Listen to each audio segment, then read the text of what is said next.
Hey guys, so a common question that I come across is how much loan can I get in terms of the purchase price of my property?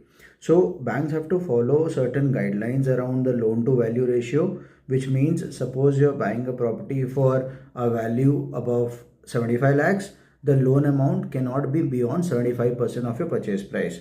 When you buy a property which is less than 75 lakhs of value, the loan amount can be up to 80% of the purchase value. Now this varies whether you're buying on a resale property, which means a ready to move in property you're buying from somebody else, or you're buying an under construction property.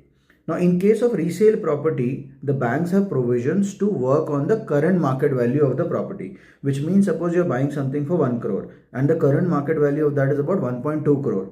Okay, so the bank has the provision to give you 75% of 1.2 crore, which means you get a little higher, more than 75%, up to 80 or 85% of the purchase price as the loan amount. But that doesn't apply in case of under construction property. In case of under construction property, suppose you're buying the property for 2 crore, which is the builder's selling price. The property is going to get ready only after 3 years or 4 years. So the 2 crore is the actual purchase value. So banks have to monetarily give you loan as per that 2 crore only, which means up to 75% of that is what the loan amount can be. Now there are some banks who have provision of giving little higher funding, more than 75%. There are banks who give 82% or 85% only. But as a standard, 75% is the amount that the bank can give, which means remaining 25% is your contribution. Now how is the 25% contribution to be paid? Now remember this specifically for under construction property.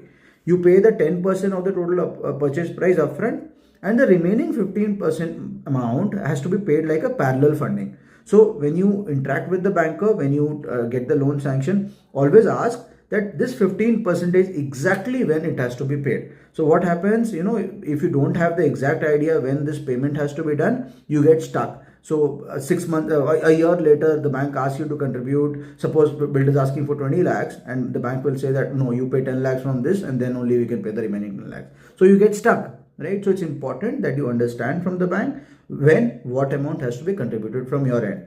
It is a very vast topic. I cannot cover in such a short time. So if you have any specific queries around this, please feel free to ask me around it. Thank you so much and thanks for your time.